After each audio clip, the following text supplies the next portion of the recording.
For years, the neighborhood had been relatively quiet. The homeowners association meetings were tedious, but nothing out of the ordinary ever truly happened. People would argue about paint colors, lawn lengths, or whether holiday decorations overstayed their welcome. It was suburban monotony wrapped in rules and regulations, the kind of life that rarely broke the surface of mild inconvenience. That was until Karen and her family moved in. Karen arrived in the neighborhood like a storm with no forecast. She was loud, opinionated, and always ready to remind others of her supposed importance.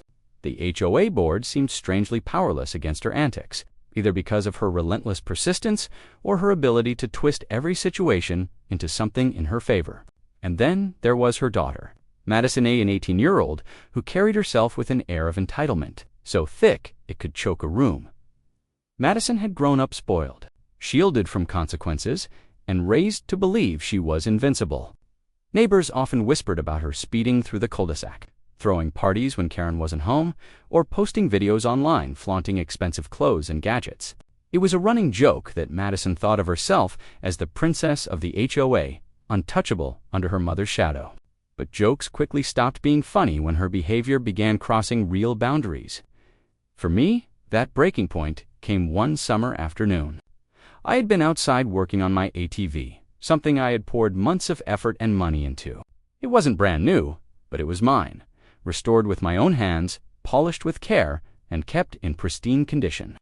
Neighbors knew how much pride I took in it. Some even came by just to admire the work. That day I left it parked in my driveway, fully fueled, ready for a short trail ride later in the evening. I went inside for no more than half an hour, confident that it would be fine. After all, it was a safe neighborhood, and I had never worried before. But when I returned outside, the driveway was empty. My ATV was gone. At first, I thought maybe someone was playing a prank. Then suspicion crept in. Only one person in the neighborhood had the audacity to pull something so reckless, and sure enough, just minutes later, the distant roar of the engine echoed through the street. Madison came flying down the road on my ATV, hair whipping in the wind, phone in hand as she live-streamed her joyride to her followers. The sight made my stomach sink and my blood boil. She didn't ask. She didn't care. She had taken what wasn't hers, convinced she could do whatever she pleased without consequence. Neighbors stepped outside to watch, some gasping, some shaking their heads. I realized then that this wasn't just a nuisance, it was theft. And the worst part was, Madison reveled in it.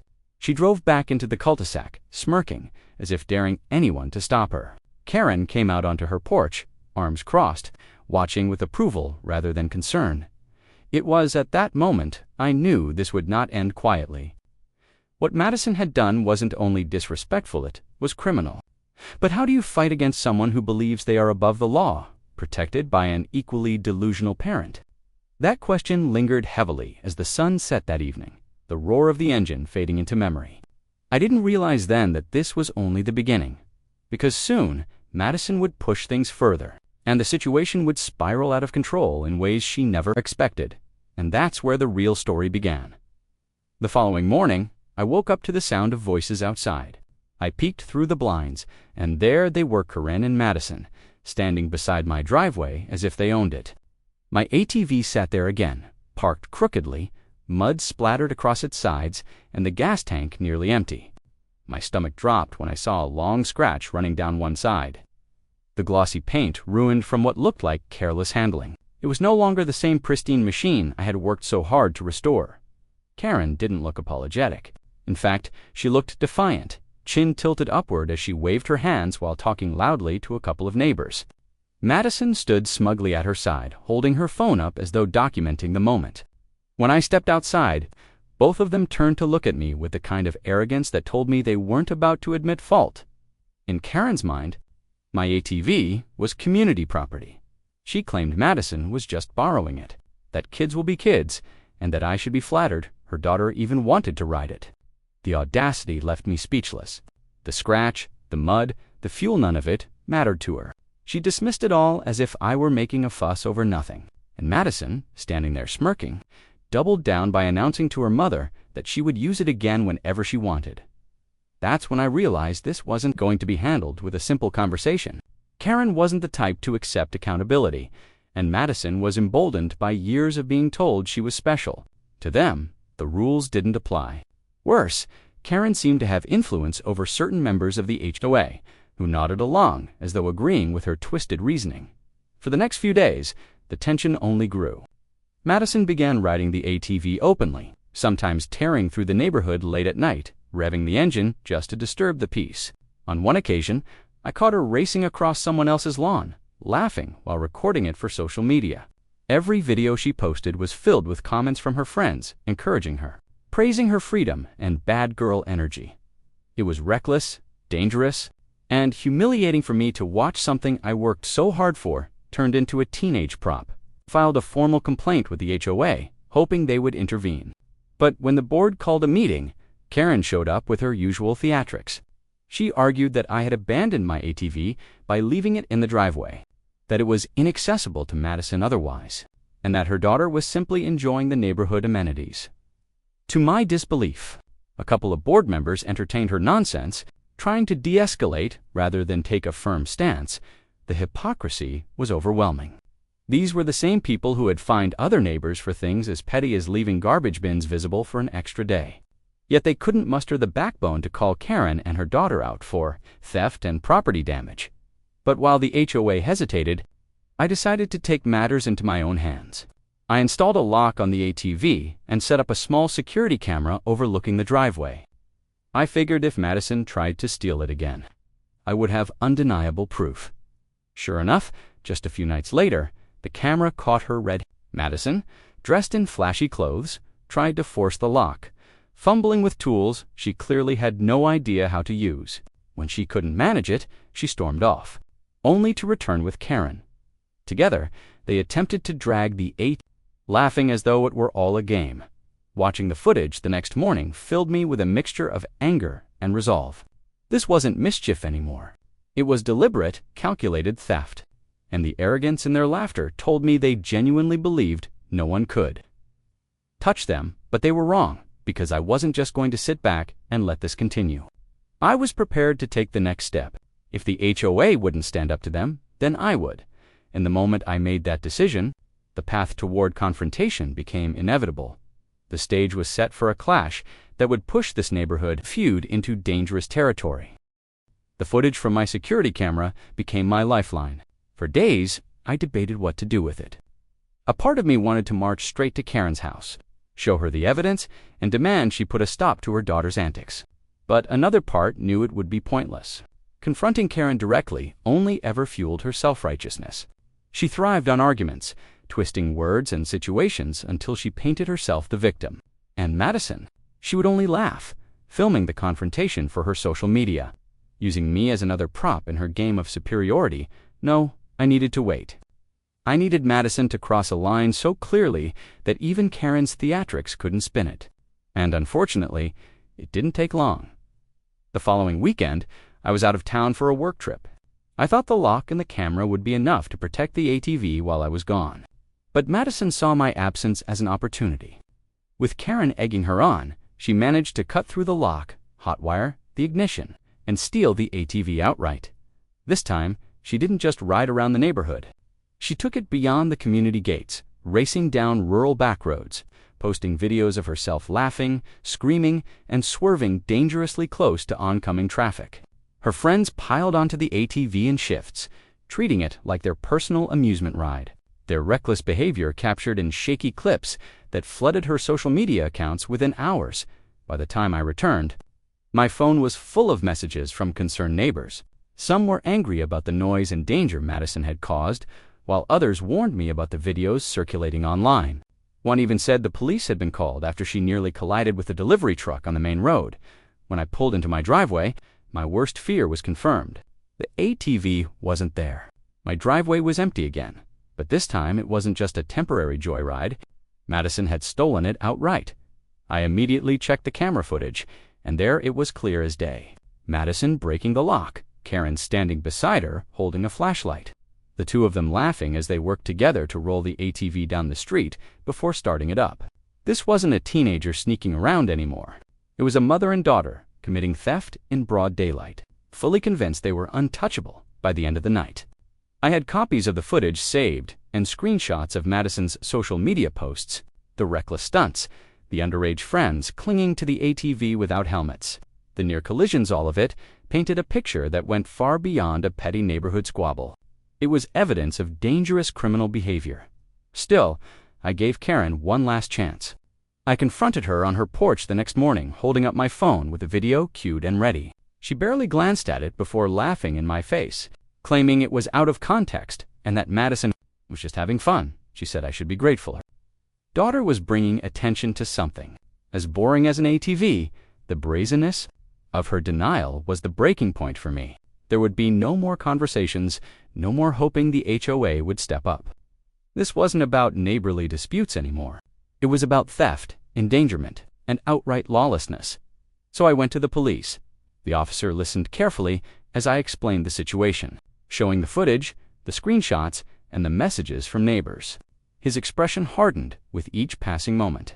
By the time I finished, he assured me it wasn't just an HOA issue, it was criminal, plain and simple. A report was filed and an investigation was opened. For the first time in weeks, I felt a sense of relief. The weight of constant frustration began to lift. Madison and Karen had crossed the line, and finally, someone with authority was going to hold them accountable. Of course, in a neighborhood like ours, news traveled fast. By the end of the day, whispers spread like wildfire. Some neighbors were relieved, others wary.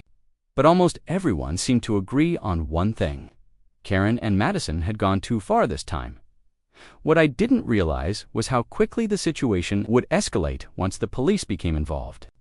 Karen wasn't about to let go of her delusion of power, and Madison wasn't prepared for the reality that her actions had consequences. The storm was only just beginning, and soon it would hit with full force. The police didn't waste much time. Within a couple of days, officers were seen patrolling the neighborhood more frequently. Madison, however, was oblivious to the shift.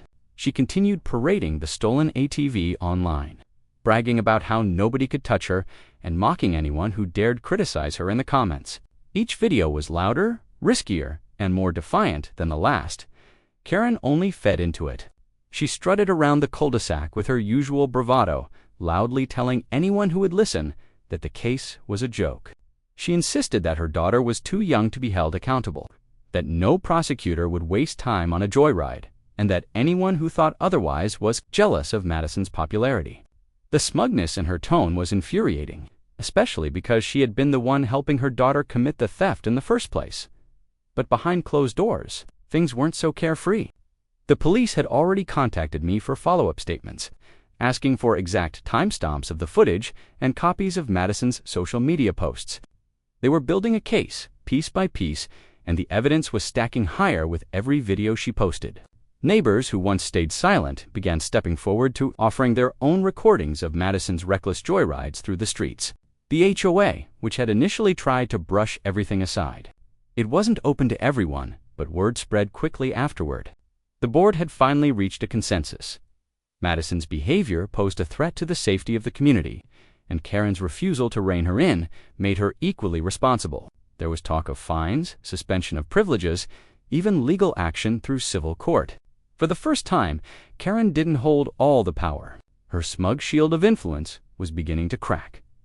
That night, the engine echoed through the neighborhood, a desperate performance for the handful of friends gathered around her. But this time, the reaction wasn't the same. Curtains remained closed, doors stayed shut. Neighbors weren't amused anymore. They were fed up. Madison's audience was dwindling, her once cheering crowd replaced with silent disapproval. It all came to a head the following weekend. Madison, emboldened by her mother's constant reassurance, decided to take the ATV to a nearby shopping center parking lot. She and her friends spent hours tearing across the asphalt, weaving dangerously between parked cars, laughing as horns blared from drivers forced to slam on their brakes. Someone called the police, and this time, they arrived before Madison could escape. The chase wasn't long. With multiple patrol cars surrounding the lot, Madison panicked, tried to speed away, and ended up clipping the corner of a curb. The ATV flipped, skidding across the pavement with a screech of metal and sparks. Madison wasn't badly injured, just shaken and scraped, but her joyride had officially ended. Officers pulled her up from the ground, her face pale and furious as she realized she was actually being handcuffed back in the neighborhood. News spread faster than wildfire. Neighbors whispered on their porches, exchanging glances as police cars rolled into Karen's driveway later that evening. Karen exploded in rage, shouting that her daughter was innocent. None of it mattered. The evidence was overwhelming, and the crash sealed Madison's fate. She wasn't going home that night. For me, it was surreal watching it unfold. Weeks of frustration, helplessness, and anger had led to this moment. The ATV was towed back, mangled but recoverable, and Madison was taken into custody. I didn't gloat, though the temptation was strong. Instead, I stood quietly at my window. The police cars disappeared. She paced her lawn, phone pressed to her ear as she threatened lawsuits, but deep down, I knew the tide had turned. For the first time, Karen and Madison weren't writing the script. Reality was Dot, and reality had no patience for entitlement. Still, the story wasn't over yet. The legal fallout was only just beginning, and the consequences would prove far greater than either of them had ever imagined. The neighborhood had never seen anything like it.